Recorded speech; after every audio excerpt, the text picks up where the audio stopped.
안녕하세요. 반갑습니다. 올해 10월 28일 날 시험인데 여러분들 모두 합격하기를 기원하면서 강의 시작하겠습니다. 오늘 처음 들으신 분도 계시죠? 저는 박용덕입니다. 이름은 제 프로필인데 처음 듣는 분 계시니까, 저는 현재 지금 국제사이버대 부동산학과 그리고 단국대 정책경영대학원 석사과정에서 강의하고 있습니다. 그리고 학원가에서도 강의를 하고 있고요. 그리고 실무교육도 제가 지금 동국대, 열린사이버대 이런 데서 실무교육, 여러분들 학교 가면 실무교육도 하고 있습니다. 인터넷에 동국대 공인중개사 실무교육 치면은 사이트 나옵니다. 거기에 접속해서 올해까지는 온라인으로 들을 수 있고요. 내년부터는 이제 대면 교육을 할지도 모르겠습니다. 자, 오늘 할 내용입니다. 우리 기본서는 4페이지에서 54페이지까지인데요. 용의 정의, 중개대상물, 시험, 공인중개사 제도, 그리고 교육제도를 공부하겠습니다. 4페이지부터 54페이지까지가 되겠습니다. 자, 그러면 4페이지에 보면은 공인중개사 법령의 구성, 그리고 재정 목적이 있는데 구성입니다. 공인법 규범 순서를 보면 가장 상위의 규범이 헌법입니다. 헌법이 있고, 그 다음에 법률이 있고요. 헌법이 있고, 법률, 그리고 우리 시행령이라고 되어 있는데, 이 시행령을 다른 말로는 대통령령입니다. 대통령 명령입니다. 대통령 명령. 이걸 시행령이라고도 하고요. 그리고 각부 장관 명령인데, 우리는 교통부가 주무부서니까 국토교통부령입니다. 시행령, 시행규칙이라고도 합니다. 그리고 조례가 있는데, 이 상위 규범에 위반된 하위 규범은 무효입니다. 헌법은 우리 시험범위 아니니까 볼 필요 없고, 법률은 포괄적 내용을 규정하고 있습니다. 포괄적 내용을 규정하고 있고, 대통령령은 세부적 내용을, 그리고 아주 세부적인 내용은 국토교통부령에서 규정하고 있습니다. 조례는 지방의회에서 만드는 걸 조례라고 하는데요. 시험은 요 세 가지가 나오고, 조례는 구체적인 조례 내용은 시험에 안 나옵니다. 다만 중개보수, 주택에 대한 중개보수는 국토교통부령이 정하는 범위 내에서 시도조례로 정한다, 이렇게는 나올 수 있습니다. 시군구조례가 아니고 시도조례라는 정도만 알면 되고, 조례의 구체적 내용이 시험에 나오지는 않습니다. 대통령령과 국토교통부령을 합해서 법규명령이라고 부르고요. 이 법규명령하고 법률을 합해서 법령이라고 합니다. 법령이라고 한다. 공시법령 이런 말을 하죠. 시험 범위가. 시험에 이거는 나오는 건 아니고 사전 배경 지식입니다. 법이 몇 개 조문인지 이렇게 묻지는 않겠죠. 다 합해봐야 118개 조문밖에 안 됩니다. 공법의 분량의 10분의 1도 안 됩니다. 법 조문 숫자로만 따진다면. 그래서 하나하나 이거 세세하게 다 기억해야 되겠죠. 118개 조문이니까요. 올해 시험 지문이 178개 지문이었습니다. 원래 오지선다형으로 나오면 200개 지문이어야 합니다. 근데 박스형으로 나오다 보니까 3개 중에서 고르고 4개 중에서 고르고 이런 게 있었기 때문에 200개 지문이 안 됐었습니다. 자, 이게 법령의 구성이 되겠습니다. 시험에는 자주 나오는 부분이 아니고요. 그 다음에 5페이지에 공인중개사법의 성질입니다. 성질. 부동산 중개업에 관해서는 일반법적 지위에 있는 법이고요. 민법이나 상법에 비해서는 특별법적 성격을 지니고 있다. 따라서 이 일반법, 특별법은 상대적 개념입니다. 때로는 일반법, 때로는 특별법입니다. 구분의 실익은 일반법하고 특별법이 충돌했을 때는 특별법 우선의 원칙에 따라서 특별법을 먼저 적용합니다. 그래서 민법하고 공인중개사법이 충돌하는 부분이 있습니다. 그런 경우 공인중개사법을 먼저 적용합니다. 예를 들면 민법에서는 미성년자라도 부모 동의받으면 편의점에 알바할 수 있습니다. 그러나 공인중개사법에서는 미성년자는 절대로 중개사무소에 근무 못합니다. 취직도 안 되고 개업도 안 됩니다. 그러면 특별법이니까 우리 공인중개사법을 먼저 적용합니다. 자, 그 다음에 중간법, 사회법, 혼합법이라고 하는데 중간법이라는 것은 공법하고 사법의 중간에 있다고 해서 중간법이라고 합니다. 자, 사법은 개인과의 관계를 규율하는 법을 사법이라고 합니다. 개인과의 관계를 규율하는 법을 사법이라고 하고요. 그리고 개인과 지자체, 개인과 국가, 국가와 국가, 지자체와 지자체와의 관계를 규율하는 법을 공법이라고 합니다. 여러분들이 배우는 부동산 공법 중에서 이를테면 건축법을 보면 내 땅인데도 내 맘대로 집을 지을 수 있는 게 아니라 시장 군수구청장의 허가를 받아야 됩니다. 이런 게 공법입니다. 개인과 국가 등과의 관계를 규율하는 법. 그런데 우리 공인중개사법은 이 두 가지 요소를 다 가지고 있습니다. 그래서 중간법, 중간에 있다고 해서 중간법, 또 혼합되어 있다고 해서 공법, 사법이 혼합되어 있다고 해서 혼합법, 또는 이것을 사회법이라고도 합니다. 따라서 우리 공인중개사법도 99%는 대부분이 공법적 요소로 이루어져 있습니다. 근데 사법적 요소로 이루어져 있는 게 딱 하나 있습니다. 중개계약이 사법적 요소로 이루어져 있습니다. 중개계약, 매도인이 있고요. 그 다음에 매수인이 있고 개업 공인중개사가 있으면 이 개업 공개사와 매도 의뢰인의 관계, 이게 중개계약입니다. 중개계약. 매도인이 우리 집 팔아주세요. 개업공개사가 팔아드리겠습니다. 집 사주세요. 사드리겠습니다. 이게 중개계약이고요. 중개가 완성되었을 때 거래 당사자 간에 맺는 계약을 거래계약이라고 합니다. 그러면 우리 집 팔아주세요 하는데 개업공개사가 싫어요.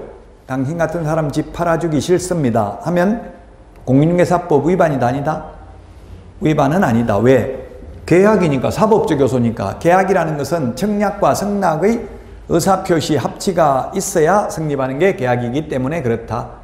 이것 빼고 나머지는 다 공법적 요소입니다. 예를 들면 사무소 이전하고 나서 10일 이내에 신고해야 되고, 휴업, 폐업 신고해야 됩니다. 인장 등록해야 되고요. 계약서에 도장, 반드시 등록된 도장을 찍어야 되고, 이건 다 공법적 요소가 되겠습니다. 자, 그 다음에 국내법이다. 국제법이 아니고. 그래서 외국에 가보니까 베트남 다낭에도 가보니까 황금부동산이라는 게 있고요. 중국에도 한글로 간판 달아놓은 거 봤고요. 뉴욕 맨해튼에도 복덕방이라는 중개사무소 봤는데요. 그럼 뉴욕에 복덕방 해가지고 근무하시는 분한테 제가 우리나라 공인중개사 자격증 취득했습니까? 물어보니까 안 했다고 하더라고요.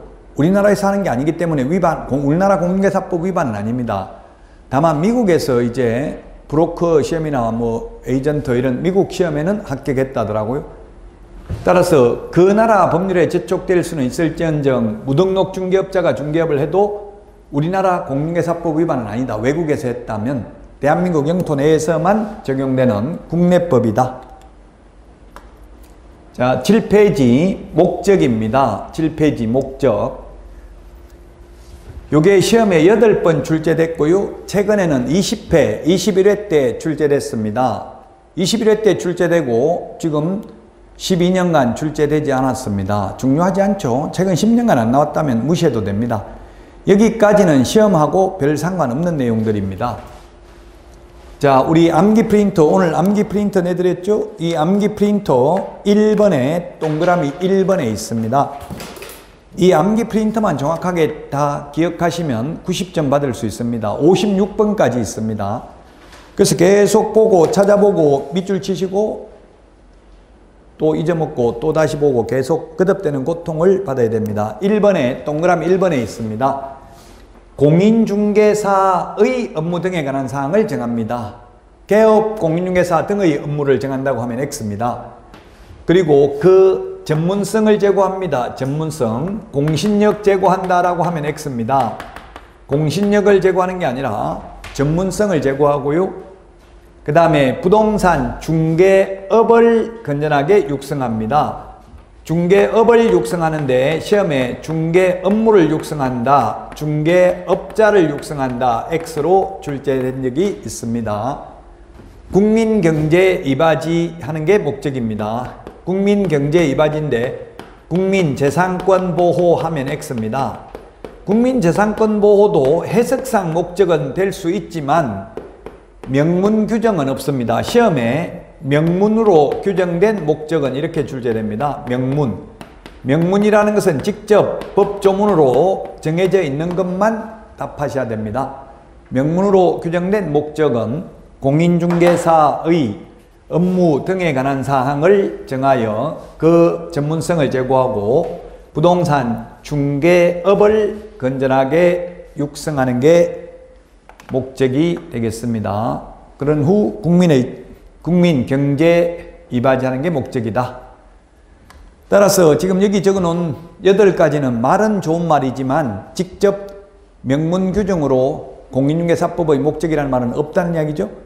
이 8개가 다 목적이 아닌 것입니다. 목적이 아닌 걸 암기해야 됩니까? 목적인 것을 암기해야 됩니까? 이렇게 질문하는 분 계시던데 굳이 암기한다면 뭘 해야 돼요?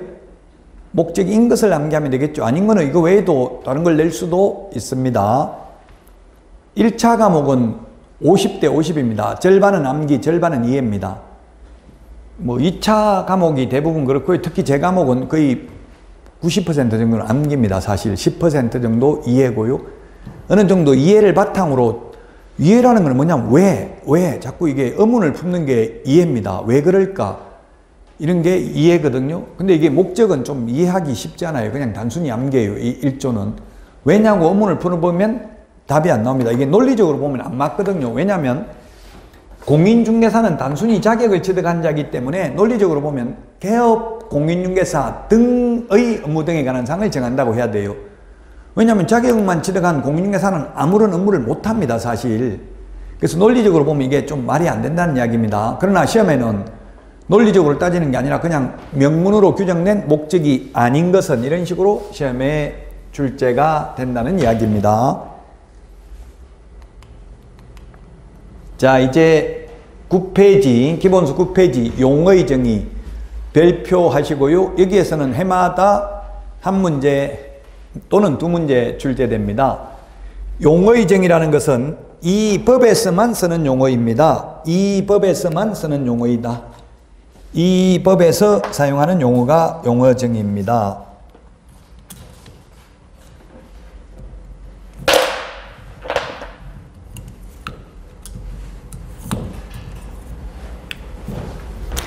용어정의라는 것은 이 법에서만 쓰는 용어다. 영어로는 이걸 definition, limited, 범위를 한정시켜 준다는 뜻입니다. 이 법에서만 쓰는 용어이지 국어사전적 의미가 아닙니다. 국어사전적으로 보면 중개를 한자로 적으면 중개, 가운데 중자, 끼일 깨자입니다. 사람 가운데 끼어서 소개하면 중개입니다. 아무 물건이나 소개해도 국어사전상 사전적 의미로는 중개라고요. 그러나 이 법이 공인중개사법입니다. 공인중개사법에서는 아무거나 소개하면 안 되고 반드시 중개 대상물을 거래 당사자 간에 알선해야 되는데 뭘 알선하냐? 매매, 교환, 임대차뿐만 아니라 그 밖의 권리의 득실 변경에 관한 행위를 알선하는 것을 말합니다. 자, 그래서 중개 대상물이 아닌 것을 알선해도 중개가 아니다. 대표적인 게 권리금이 중개 대상물 아닙니다. 이동식 세차장 구조물 중개 대상물 아닙니다. 이런 것들을 알선해도 중개가 아니고 이런 것들을 알선하고 받는 돈은 중개보수가 아니기 때문에 많이 받아도 상관없다. 이동식 세차장 구조물도 아무나 알선하고 돈 받아도 됩니다. 공인중개사법 위반은 아니라는 이야기입니다. 이건 중개가 아니니까 중개 아닌 걸 하고 받는 돈은 중개보수도 아니고 중개보수는 최대 0.9% 밖에 못 받는데 이거는 중개보수가 아니기 때문에 10% 받아도 상관없다는 이야기입니다. 중개란 중개 대상물에 대하여 거래 당사자 간의 매매, 교환, 임대차, 그 밖의 권리의 득실 변경에 관한 행위를 알선하는 것을 중개라고 한다. 자, 그 밖의 권리가 있는데요. 그 밖의 권리 중에서 가장 시험에 많이 출제된 게 저당권입니다. 저당권 등 이 다 민법 용어죠. 저당권 등 담보물권도 그 밖의 권리에 해당되며 그 저당권이 비록 금전 소비대차 알선에 부수하여 이루어졌다 하더라도 달리 볼 것도 아니다, 이런 말이 있는데요. 자, 저당이라는 게 뭐냐면 담보로 잡아두는 것을 저당이라고 하고요. 저당권은 담보로 잡아둔 물건 경매 넘겼을 때 후순위 권리자 그 밖의 채권자보다 우선 면제받을 수 있는 권리를 저당권이라고 합니다. 따라서 우리 중개사무소에서 은행 융자 알선을 하면 커미션을 0.3% 줍니다. 금융기관에서. 이 0.3% 받아먹는 게 중개보수입니다. 중개하고 받는 돈이니까. 개업공인중개사는 받을 수 있지만 개업공인중개사가 아닌 자가 만약 이 융자 알선하고 커미션을 계속 받아먹으면 무등록 중개업자로 처벌받는다는 판례입니다. 중개는 아무나 할 수 있지만 중개업은 개업공인중개사만 할 수 있습니다. 중개를 지급을 하는 게 중개업입니다. 그래서 소유권, 지상권, 지역권, 전세권, 이게 민법 용어인데요. 이 지상권, 지역권, 전세권, 이것을 민법에서는 용익물건이라고 하죠. 용익물건, 용익, 사용, 수익할 수 있는 물건을 용익물건이라고 합니다. 용익물건, 중개상권리에 해당되고요. 저당권 등 담보물건도 해당됩니다. 다 민법 용어인데 지상권이 뭡니까? 땅 지자, 윗상자, 땅 위를 사용할 수 있는 권리가 지상권이고요. 이 법정지상권이라는 것은 뭡니까? 법정지상권은 법률의 규정에 의해서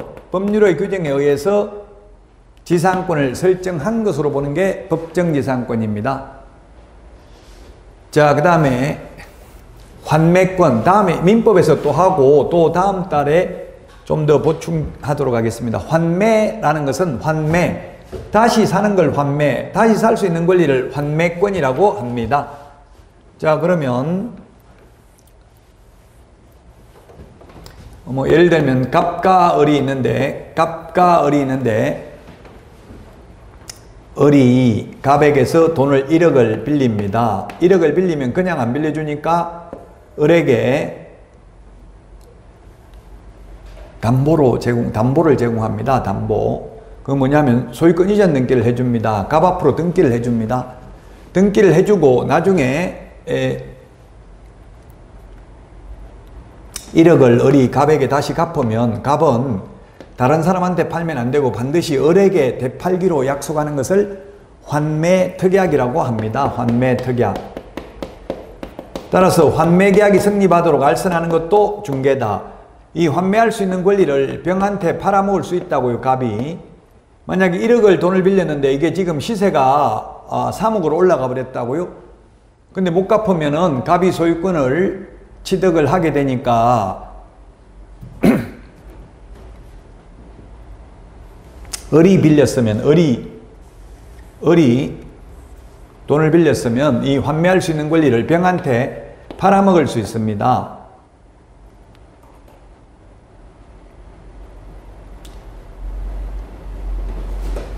이 팔아먹을 수 있는 환매권도 중개 대상 권리에 해당된다. 환매권이라는 게 다시 살 수 있는 권리입니다.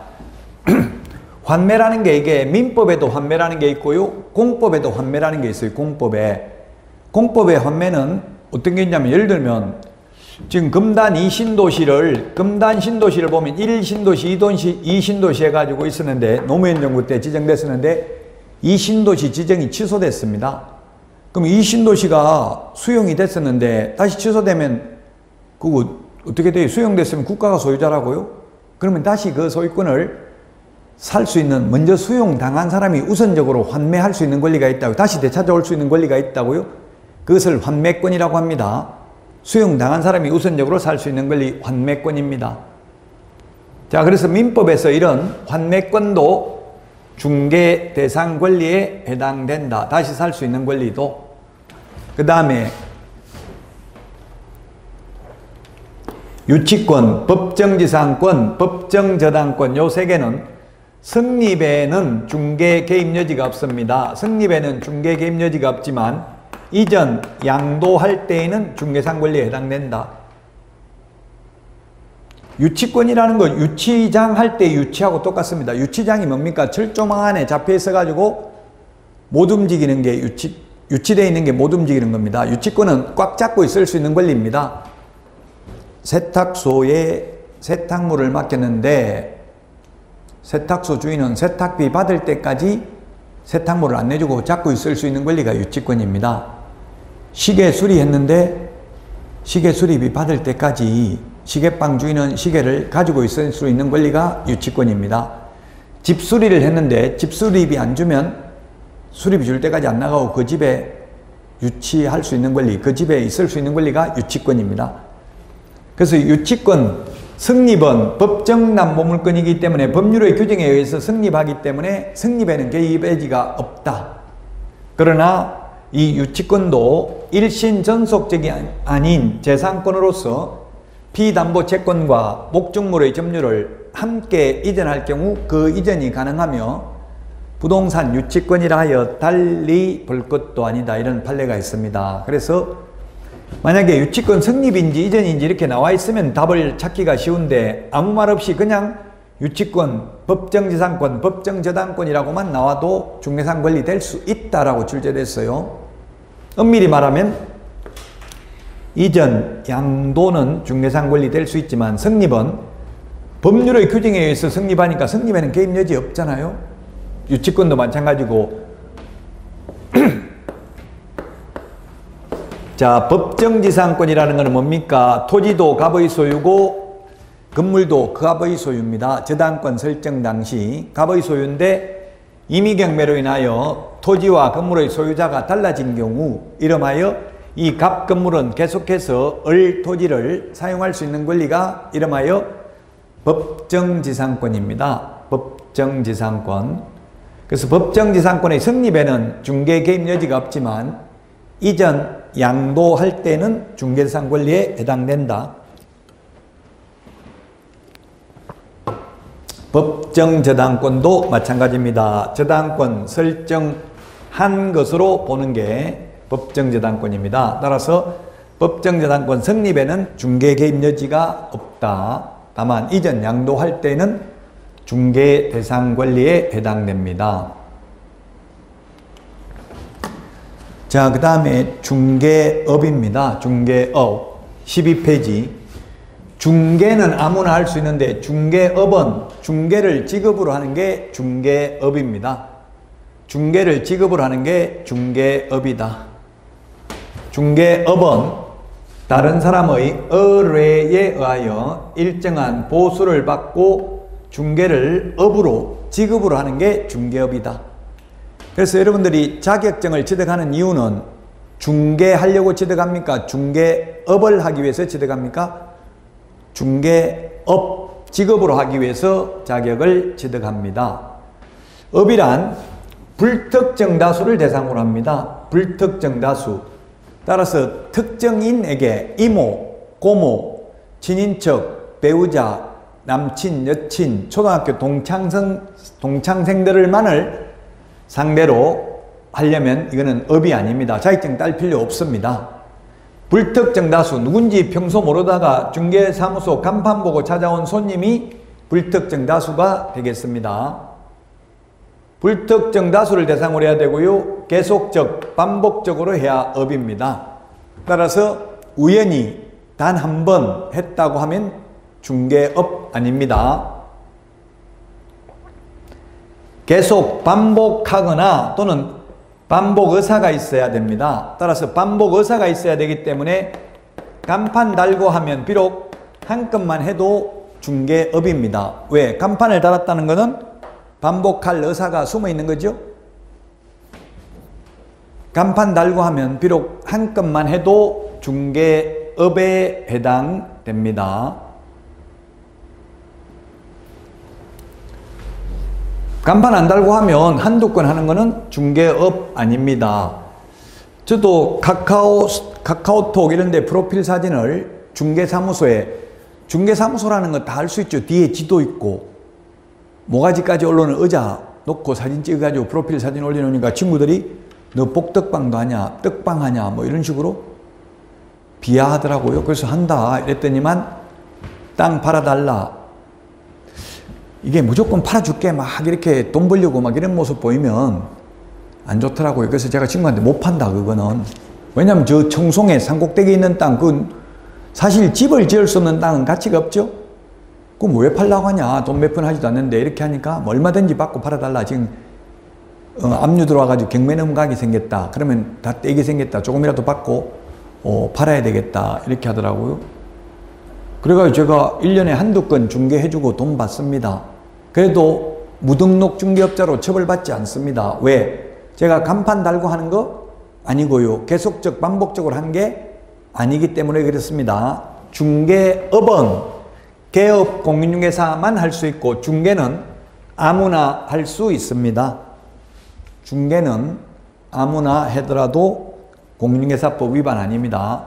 단 그 중개를 직업으로 하는 중개업은 개업 공인중개사만 할 수 있습니다. 자, 그 다음에 공인중개사인데요. 공인중개사. 공인중개사는 이 법, 여기 이 법이라고 제가 해야 돼. 이 법 14페이지죠. 우리 기본서. 이 법에 의해서 자격을 취득한 자입니다. 저 법에 의해서 자격을 취득한 자는 공인중개사 아닙니다. 즉 우리나라 사람이 외국에 가서 자격을 취득해도 공인중개사 아니다. 외국 사람이 우리나라에 와서 자격 취득하면 공인중개사입니다. 이 법에 의해서 자격을 취득한 자다. 시험에 자격을 취득한 중개업자다, 중개업을 영위하는 자를 말한다. X입니다. 일반적으로 우리 현업에서 중개업 하고 있는 분들 명함 받아보면 전부 공인중개사라고 되어 있죠. 거기 일반인들이 쓰는 공인중개사와 우리 지금 용어정의에서 공인중개사가 다릅니다. 우리 용어정의는 오직 자격을 취득한 자입니다. 저도 자격을 10회 때 14회 때 2번 취득했습니다.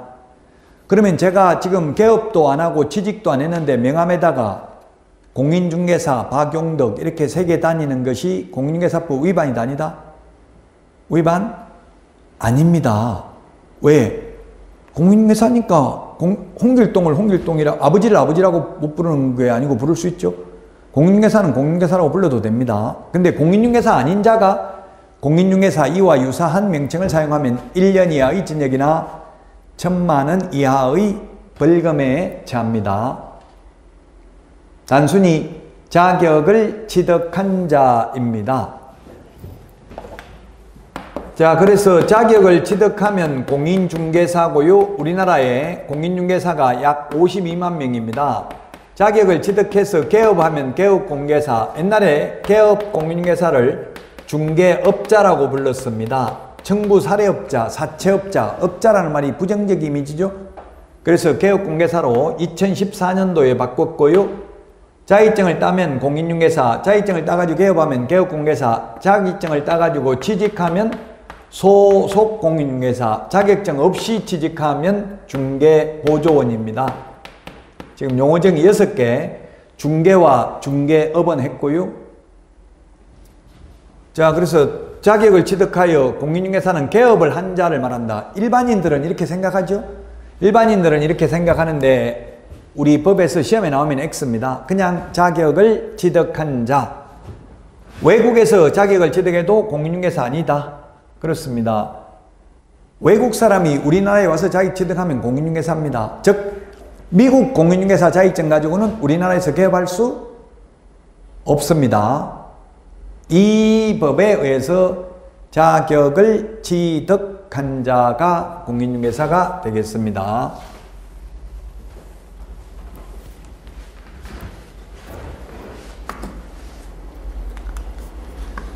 자, 그 다음에 개업 공인중개사입니다. 개업 공인중개사.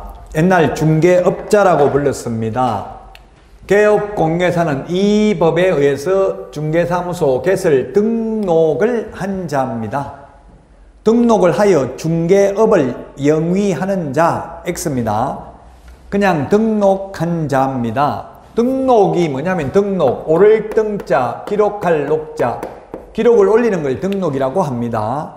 등기나 같은 의미입니다. 근데 그 등기법에서는 등기라고 부르고 공간정보 구축 및 관리 등에 관한 법률에서도 등록이라고 하죠. 우리 공인중개사법에서도 개업공개사가 되려면 등록한 자, 등록을 해야 됩니다. 등록을 한 개업공개사의 종류는 세 가지가 있습니다. 법인인 개업공개사, 법인은 법적으로 사람을 법인이라고 합니다. 법적으로 사람. 법적으로 사람이 누굽니까? 회사죠, 회사. 무슨 중개 주식회사 이런 법인인 개업공개사가 있고요. 그 다음에 자연인, 즉 개인이 있는데 개인이 두 가지가 있는데 개인 중에서 자격증을 따가지고 등록을 한 자를 공인중개사인 개업공개사. 그 다음에 법 7638호 부칙 제6조 2항의 규정에 의해서 중개사무소 개설 등록을 한 것으로 보는 자. 우리가 1983년도까지는 중개업할 때 자격증 필요 없었습니다. 1983년 12월 30일 부동산 중개업법이 제정되면서 이제 공인중개사 제도를 도입했고요. 그래서 1985년도에 제1회 공인중개사 시험이 있었고요. 1989년 12월 30일부터는 이제 새로 개업할 사람만 자격을 취득해야 된다. 이미 개업하고 있는 사람은 자격증 없어도 계속해서 중개업을 할 수 있도록 기득권을 인정했습니다. 그 기득권을 인정받은 분들, 옛날 복덕방 하다가 자격증 없어도 지금도 계속해서 중개업을 하고 있는 분을 뭐라고 부른다? 옛날에는 중개인이라고 불렀습니다. 옛날에는 중개인. 근데 중개인들이 다 돈을 50억 이상 벌었습니다. 이분들은 최소한 지금 35년 이상 중개업을 한 분들입니다. 35년 이상 안 망하고 했다면 돈 많이 벌었겠죠? 옛날에는. 그래서 이분들의 입김이 세가지고 이분들을 중개인이라고 부르지 말라고 해서 우리 부르지도 말라, 찾지도 말라. 그래서 부칙으로 보냈어요. 부칙이라는 게 뭐냐면 부수적인 규칙입니다. 그래서 부칙은 시험에 거의 잘 안 나와요.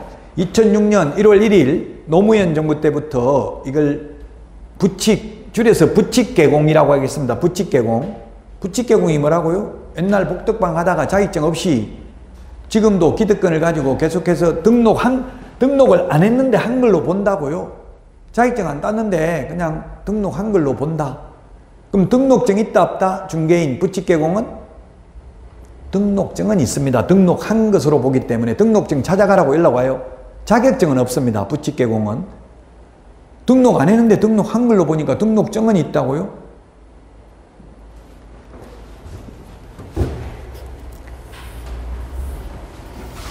자격증은 없습니다. 부칙개공은.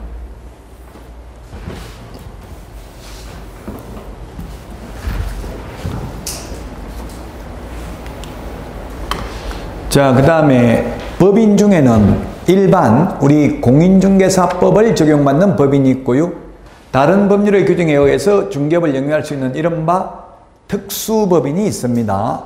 특별법에 의해서 중개업을 영위할 수 있는 특수법인이 있는데 이 특수법인은 우리 그 암기 프린터, 핵심 비교정리 프린터 3번 메뉴에 보면 특수법인은 등록 기준을 적용받지 않는다. 등록 기준을 적용받지 않고 분사무소 책임자가 공인중개사이어야 한다는 규정을 적용받지 않는다. 3번 메뉴에. 쉽게 말하면 특수법인은 자격증 있는 사람 한 명도 없어도 됩니다. 그게 중요하고요. 여기 있는 거는 별로 중요하진 않습니다. 특수법인은 이렇게 4가지 종류가 있습니다. 우리나라에.